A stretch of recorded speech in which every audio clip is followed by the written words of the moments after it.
The Holocene has ended.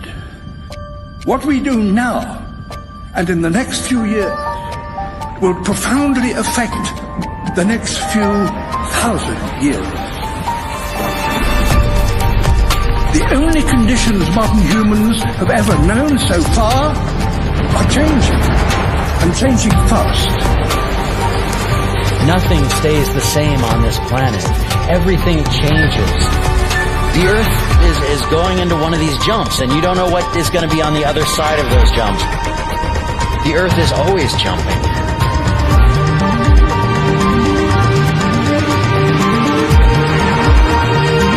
Things move on this planet. Things are not still. Everything is turning.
As it begins to run out of fuel, the sun won't simply fade away to nothing.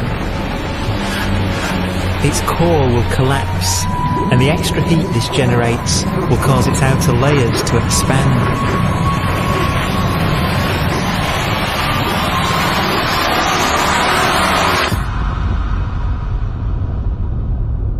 The sun is now dead. Its remains slowly cooling in the freezing temperatures of deep space.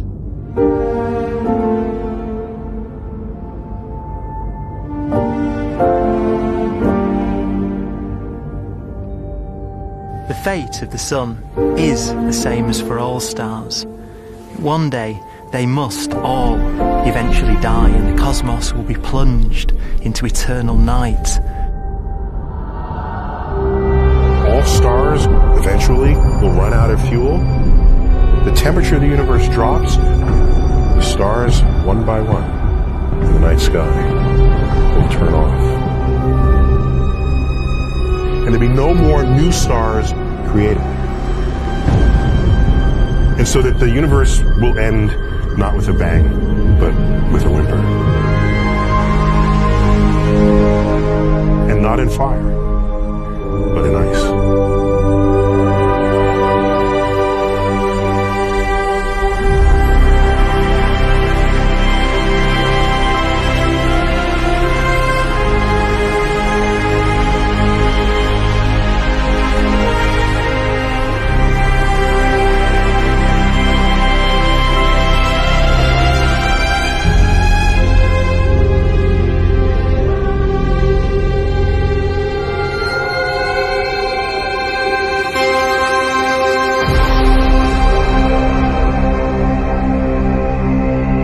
With no fuel left to burn, a white dwarf's faint glow comes from the last residual heat from its extinguished furnace.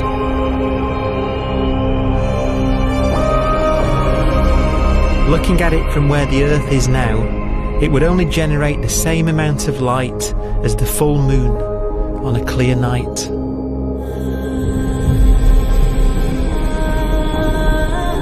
The faint glow of white dwarfs will provide the only illumination in a dark and empty void littered with dead stars and black holes.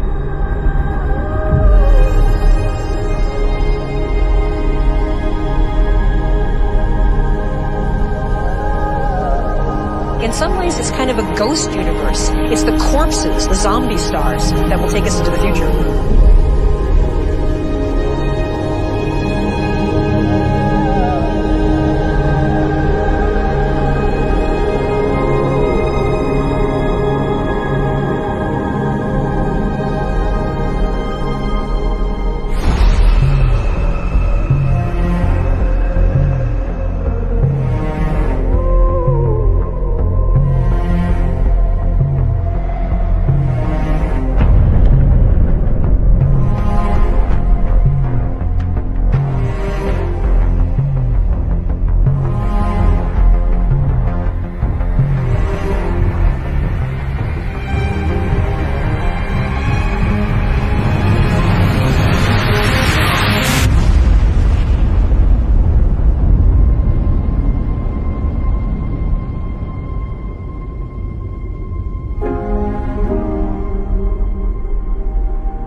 A black dwarf will be the final fate of those last stars. White dwarfs that have become so cold that they barely emit any more heat or light. Black dwarfs are dark, dense, decaying balls of degenerate matter, little more than the ashes of stars. Their constituent atoms are so severely crushed that black dwarfs are 1,000,000 times denser than our sun.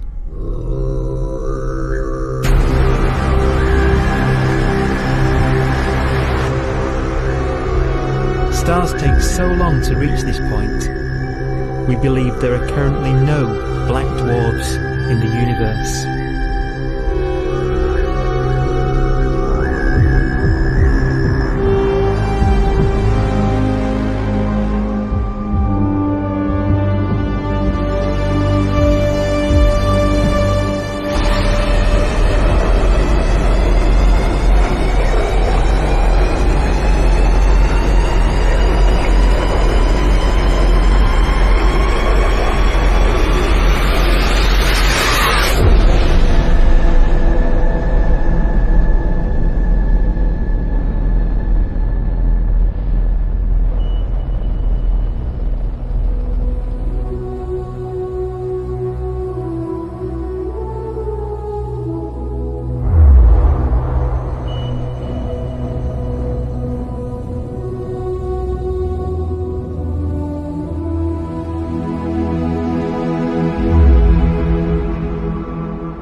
We have a pace of life that's based on really the energy available to us now.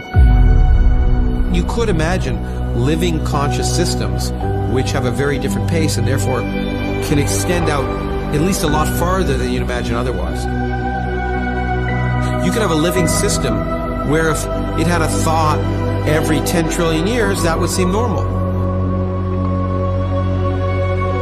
Even if our life dies out, one could imagine at some time arbitrarily far in the future, a fluctuation occurs which allows intelligent life to exist again for a little while. So you might have islands in time of intelligence.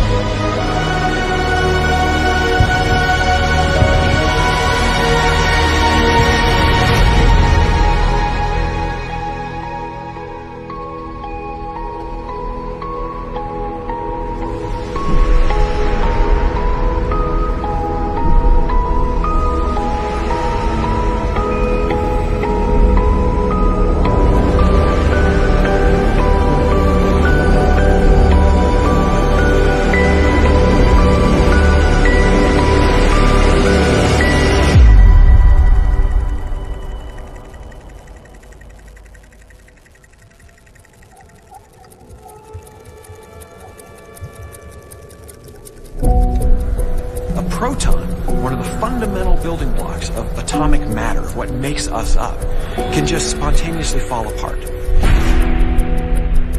Any material that evades the pull of a black hole eventually dies away as its protons disintegrate.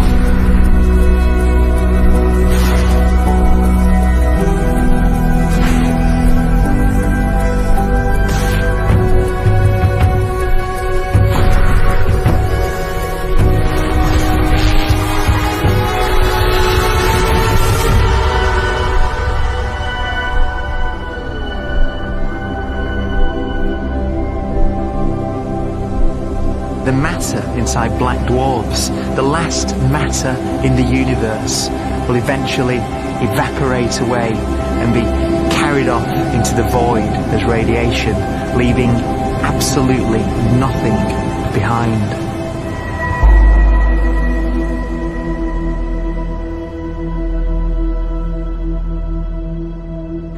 With the black dwarfs gone, there won't be a single atom of matter left. All that will remain of our once rich cosmos will be particles of light and black holes.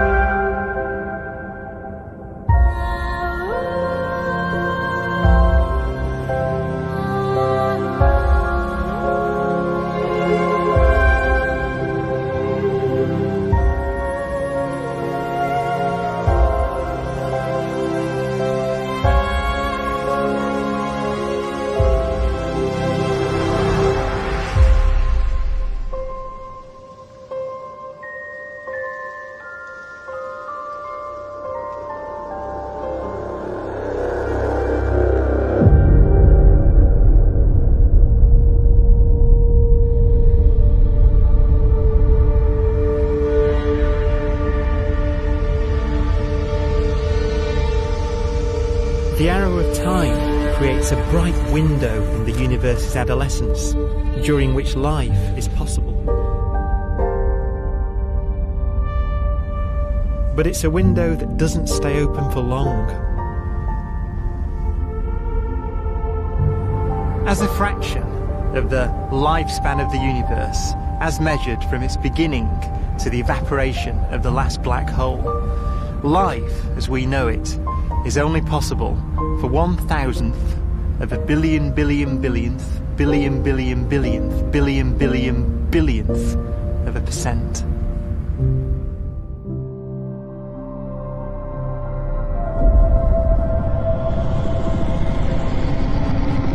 Black holes become the fundamental building block of the universe.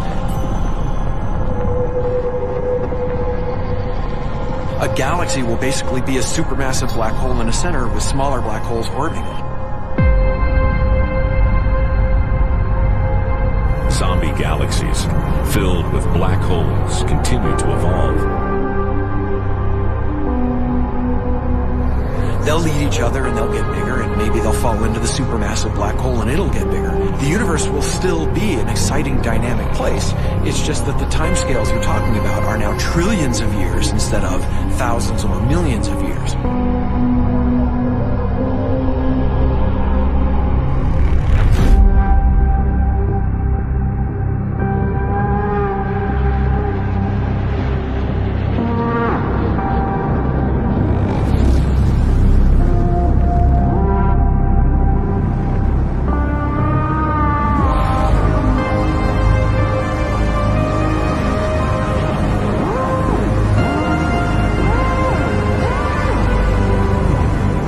Black holes can bang on space-time like mallets on a drum.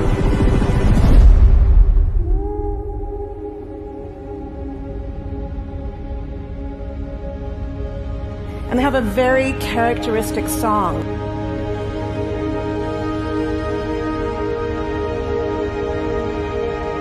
Imagine two black holes that have lived a long life together. At the end of their lives, they're going around each other, crossing thousands of kilometers in a fraction of a second. As they do so, they leave behind in their wake a ringing of space, an actual wave on space-time.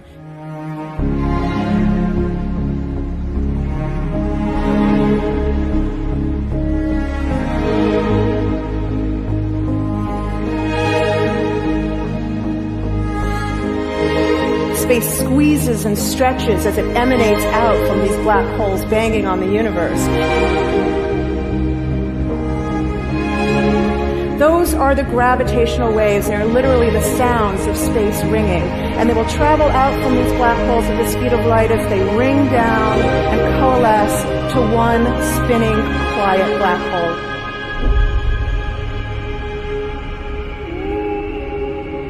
If you were standing near enough, your ear would resonate with the squeezing and stretching of space. You would literally hear the sound.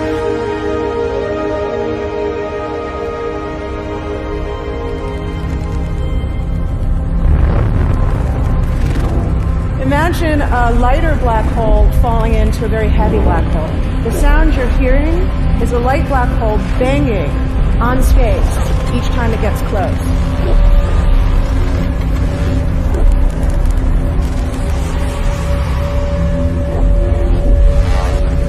As it falls in, it gets faster and it gets louder.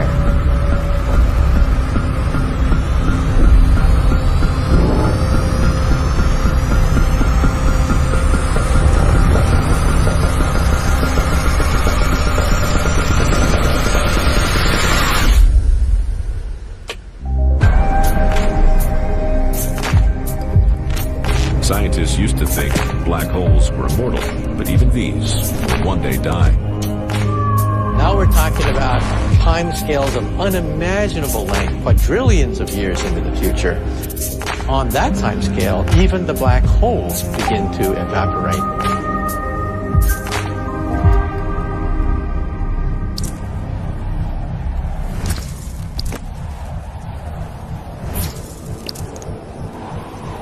According to quantum mechanics, space is filled with virtual particles, antiparticles, that are constantly materializing in pairs, separating, coming together again, and annihilating each other.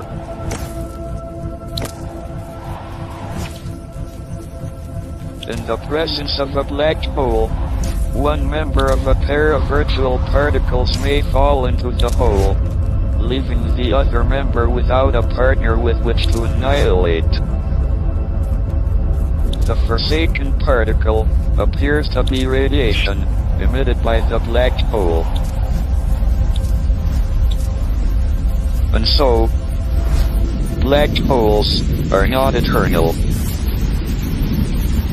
They evaporate away at an increasing rate until they vanish in a gigantic explosion.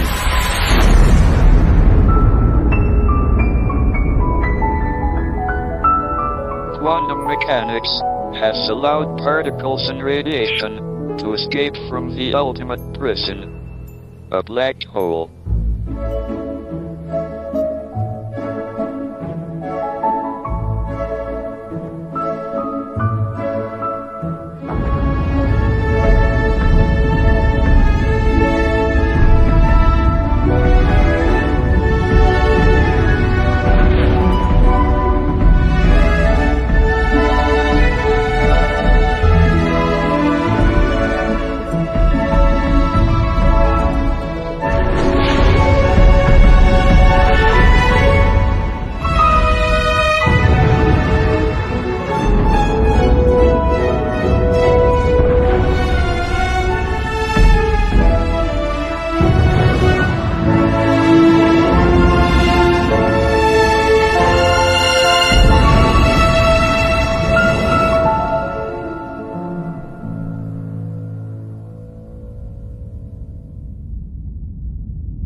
Philosophers and poets have asked the question, will the world end in fire or ice?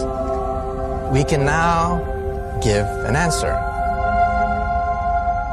The latest evidence shows that the universe is not slowing down, but it's speeding up out of control. And the universe, we think, will die in ice. Trillions upon trillions of years from now. Empty space itself has energy. In every little cubic centimeter of space, whether or not there's stuff whether or not there's particles, matter, radiation, or whatever, there is still energy even in the space itself.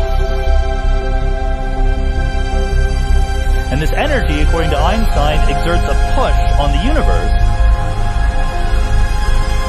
What is the weird stuff that's accelerating the universe? We call it dark energy.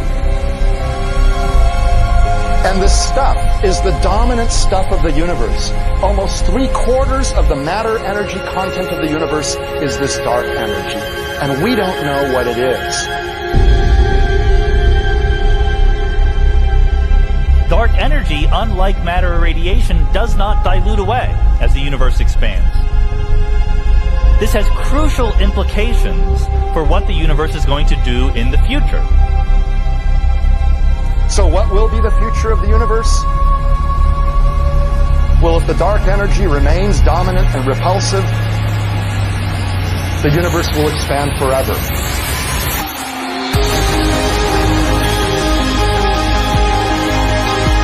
Faster and faster and faster with time. A runaway universe. 70% of the energy of the universe resides in empty space, and we don't understand why. But we do know what will happen. If that energy continues to be there, the universe will become cold and dark and empty. That's the future as it might be. We don't know because we don't yet understand the nature of dark energy. Until we do, we won't know the future. We won't even understand our own origins. And that's why we want to know and study this subject.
forecast does seem to be for an ever colder, ever emptier universe.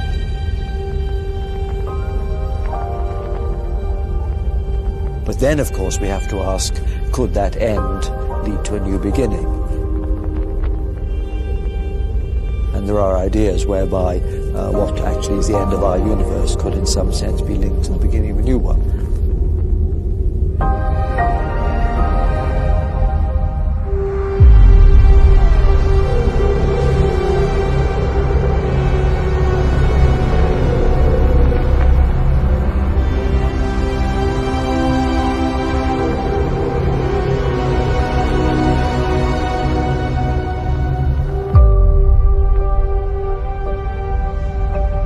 We've worked out the mathematics, the equations. They seem to say that if you have an atom smasher that can concentrate tremendous amounts of energy at a single point, you can perhaps open up a gateway, a baby universe.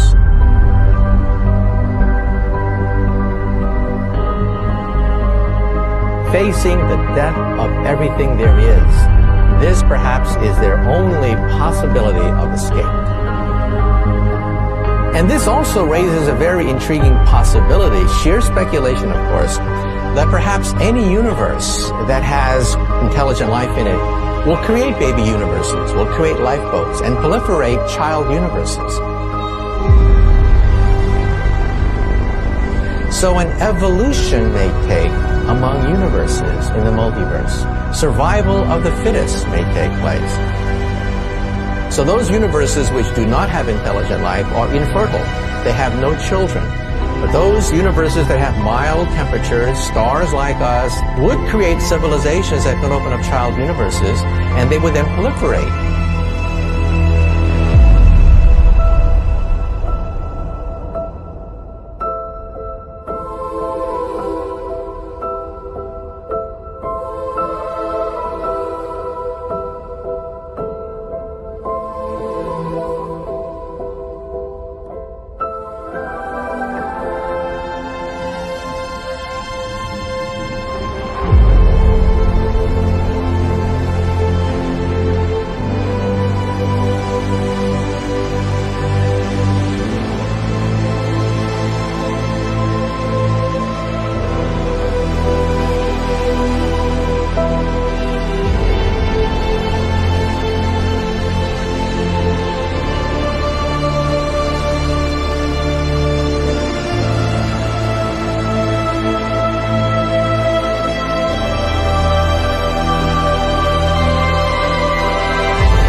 After an unimaginable length of time, even the black holes will have evaporated, and the universe will be nothing but a sea of photons gradually tending towards the same temperature as the expansion of the universe cools them towards absolute zero.